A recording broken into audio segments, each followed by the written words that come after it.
అంటే ఇప్పుడు తెలంగాణ కానీ లేకపోతే ఆంధ్రప్రదేశ్ కానీ ఇప్పుడు నల్లమల్ల అడవులు చాలా పెద్ద దేశం అనేది చాలా పెద్ద అడవులు, జార్ఖండ్ అడవులు ఉంటాయి, ఒరిస్సా అడవులు ఉంటాయి, ఎన్ని అడవులు ఉండగా కూడా మావోయిస్టులు కేవలం ఛత్తీస్గఢ్ ని ప్రధాన కేంద్రంగా చేసుకుని వాళ్ళ యొక్క కార్యక్రమం సాధించిన ప్రధాన కారణం ఏమైంది?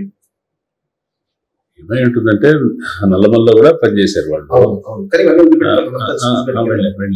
ఛత్తీస్గఢ్ ఉన్న అడవుల్లో కల్లా చాలా దుర్గమారణ్యం. అది స్ట్రాటజికల్ గా కూడా వాళ్ళకి స్థావరంగా ఉంటుంది. అక్కడి నుంచి ఉద్యమాన్ని నిలబెట్టుకుని మళ్ళీ ఆ శక్తితో విస్తరించవచ్చు అనుకున్నారు. ఛత్తీస్గఢ్ ఘనకారణ్యం చేద్దాం, ఏఓబి ప్రాంతం అంతా కలిపి ఒక నెట్వర్క్ లాగా, ఒక కారిడార్ లాగా ఉంది. ఆ కారిడార్ బిల్డప్ చేద్దామనే ఆలోచనతో మొదలయ్యారు కదా. అది చివరికి అంతిమంగా తగ్గుతూ వచ్చి ఛత్తీస్గఢ్, అందులోనూ అబోజ్మడ్, దక్షిణ సౌత్ బస్తార్ ఈ ప్రాంతానికి పరిమితమైంది. ఆ పరిమితం కావటం వెనుక వాళ్ళ స్ట్రాటజికల్ లోపాలు ఉన్నాయా, పొరపాట్లు ఉన్నాయా, తప్పుగా అంచనా వేసుకున్నారో తమ గురించి తాము, ఇంత ప్రభుత్వం నుంచి ఇంత ఒత్తిడి వస్తుందని, ఇంత అణచివేత వస్తుందని ఊహించలేదా? ఊహించకపోవడం కూడా పొరపాటే కదా. ఏ స్ట్రాటజికల్ మిస్టేక్స్ వల్ల వాళ్ళు ఈ పరిస్థితికి ఎదుర్కొన్నారని వాళ్ళే అంతర్గతంగా సమీక్షించుకోవాలి. కానీ బయట ఉన్న వాళ్ళు ఏంటంటే వాళ్ళు ఉనికిలో ఉండాలని, ఇంకా ఎక్కువ ఉనికిలో ఉండాలి. బయట సమాజంలో చాలా సమస్యలు ఉన్నాయి కదా, కేవలం ఆదివాసులు ఒకళ్ళే కాదు కదా, ఇంకా ఆదివాసులు ప్రజలే, వాళ్ళ సమస్యలు ముఖ్యమే, వనరుల రక్షణ కూడా ముఖ్యమే. కానీ బయట చాలా రాజకీయమైన కార్యకలాపాలు, వాతావరణంలో చాలా మార్పులు వచ్చినాయి కదా, మతత్వం పెరిగింది, దేశంలో ప్రజలు ఇవన్నీ ఉన్నాయి. వీటన్నిటిని ఎదుర్కోవడానికి కావాల్సిన రాజకీయ కార్యక్రమం ఫీల్డ్ లో ఉండి చేయటం అనేది చేసుంటే బాగుండేదని అలాంటి వాళ్ళని చాలా మంది అన్నప్పటికీ అది ఇతర విమర్శ లాంటిది, విమర్శ చేయడం లాంటిదే. కానీ వాళ్ళు ఒక పద్ధతిలో మీదనే ఎక్కువ ఒత్తిడి, ఒక పద్ధతి మీద ఫోకస్ పెట్టి అట్లాగే ప్రాక్టీస్ చేసుకుంటూ పోయారు. ఛత్తీస్గఢ్ లో ఒకనొక సమయంలో ఒక చర్చ చాలా బలంగా జరిగింది సార్. ఆ యొక్క ఛత్తీస్గఢ్ సర్కారుకు ప్యారలల్ గా జనతల సర్కారు కూడా మావోయిస్టులు అడిపిరు, ఇది ప్రజాస్వామ్యానికి రాజ్యాంగ విరుద్ధం కాదనే ఒక చర్చ కూడా చాలా బలంగా జరిగింది. మీరు కూడా వినే ఉంటారు, దాని నుంచి మీరే ఉంటారు. రాజ్యాంగ విరుద్ధమా కాదు అని కాదు, కానీ జనతల సర్కార్ అనే ప్రయత్నం మాత్రం జరిగింది. దాని గురించి చాలా బయట ప్రపంచానికి కూడా లోపలికి వెళ్ళి చూసి వచ్చిన వాళ్ళు రాశారు, పుస్తకాలు వేశారు. అరుంధతి రాయ్ వాళ్ళు లోపలికి వెళ్ళి మాట్లాడి వచ్చారు.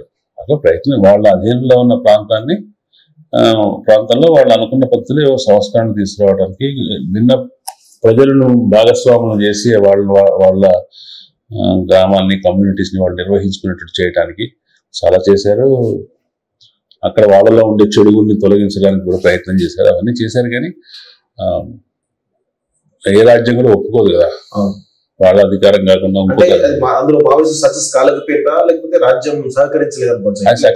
అది సక్సెస్ కావాలంటే వాళ్ళు ఆ స్థావరాన్ని నిలబెట్టుకోవాలి కదా.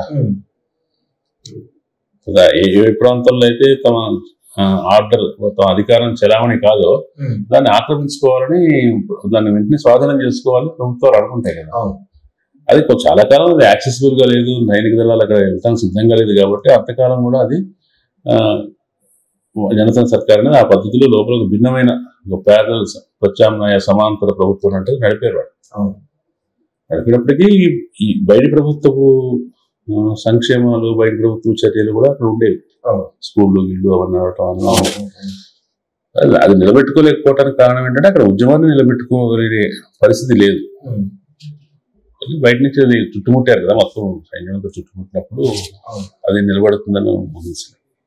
ప్రస్తుతం ఇప్పుడు మావోయిస్ట్ పార్టీ సంబంధించి పరిణామక్రమం గమనిస్తా ఉంటే భవిష్యత్తులో అర్బన్ నక్సల్స్ అనేది కొత్తగా కాన్సెప్ట్ తీసుకొస్తా ఉన్నారు. ప్రభుత్వం సైడ్ నుంచి కావచ్చు, లేదా బీజేపీ సైడ్ నుంచి కావచ్చు, అర్బన్ నక్సల్స్ అని చాలా విపరీతమైన ప్రచారం జరుగుతూ ఉంది. అసలు ఈ అర్బన్ నక్సల్స్ అనే వాదన ఎందుకు వినిపిస్తా ఉంది అసలు? ఇది రేపు ఈ మావోయిస్ట్ పార్టీ మరొక రూపాంతరం చెందే అవకాశం కనబడుతుందా అర్బన్ నక్సల్స్ అనే అంశంతో? అర్బన్ నక్సల్ అనేది చాలా ఈ గత 10-12 ఏళ్ల నుంచి చలామణిలోకి వచ్చిన ఒక కొత్త పదబంధం. వాళ్ళ దాంట్లో ఉద్దేశం ఏంటంటే నక్సలైట్ అని కూడా రూరల్ ఏరియాలోనే ఉంటారు, అడవి ఏరియాలోనే ఉంటారు. కాబట్టి పట్టణాల్లో ఉండేవాళ్ళు, వైట్ కాలర్ వాళ్ళు ఉండి దానికి సానుభూతిగా పరులుగా ఉండేవాళ్ళు, రాజకీయాన్ని ప్రచారం చేసేవాళ్ళు, వాళ్ళని అర్బన్ నక్సలైట్స్ అనే అర్థంలో ప్రయోగించారు. దాని తర్వాత అది ఎంత విస్తరించిందంటే ప్రభుత్వానికి ఎవరు వ్యతిరేకంగా మాట్లాడినా అర్బన్ నక్సలైట్, రాహుల్ గాంధీ కూడా అర్బన్ నక్సలైట్ చేసే దాకా వెళ్ళిపోయి అదన ఒక నింద అర్థంలో, ఒక చెడు అర్థంలో వాడటం. వీళ్ళు నక్సలైట్ల మీద కూడా అంత దుష్ప్రచారం చేయలేదు ప్రభుత్వం, వీళ్ళ మీద చేసింది. చేసిందంటే ఏంటి, రేపు పొద్దున ఎవరైనా పర్యావరణం కావాలన్నా, పౌర హక్కులు కావాలన్నా, విద్యా హక్కు కావాలన్నా, కార్పొరేట్లకు గనులు అప్పచెప్పొద్దన్నా ఎవరైనా కూడా ఈ కేటగిరీ కిందకి వస్తారు. అంటే భారతీయ సమాజంలో పౌర సమాజం ఉండదు కదా, పౌర సమాజం ఎవరైతే వాళ్ళందరూ అర్బన్ నక్సలైట్లు. కాబట్టి అది బహుశా ఇది అయిపోయిన తర్వాత అర్బన్ నక్సలైట్ అని బండి సంజయ్ గారు వాళ్ళు అన్నారు. వాళ్ళ ఉద్దేశం ఏంటంటే వీళ్ళను కూడా ఎవరైతే బయట మాట్లాడుతున్నారో వాళ్ళని వాళ్ళు కూడా మోయించే ప్రయత్నం చేస్తారు. సరే, మావోయిస్టులు అభివృద్ధి నిరోధకులు అనేటువంటి ఒక వాదన ప్రభుత్వం నుంచి చాలా బలంగా వినిపిస్తుంది. దీని గురించి మీరేమంటారు సార్? అదే అభివృద్ధి నిరోధకులు అంటే మేము మావోయిస్టులు ఉండబట్టి అలా రోడ్డు రాలేదు, మావోయిస్టులు ఉండబట్టి వాళ్లకు స్కూల్ ఏర్పడలేదు అని చెప్తున్నారు కదా. మావోయిస్టులు ఉండబట్టే అక్కడ రోడ్లు వేశారు. మావోయిస్టులు ఉండబట్టే అక్కడ ఎంతో కొంచెం సంక్షేమ కార్యక్రమాలు చేయడానికి ప్రభుత్వం వెళ్ళింది. మావోయిస్టులు లేనప్పుడు ఏం చేసింది ప్రభుత్వం?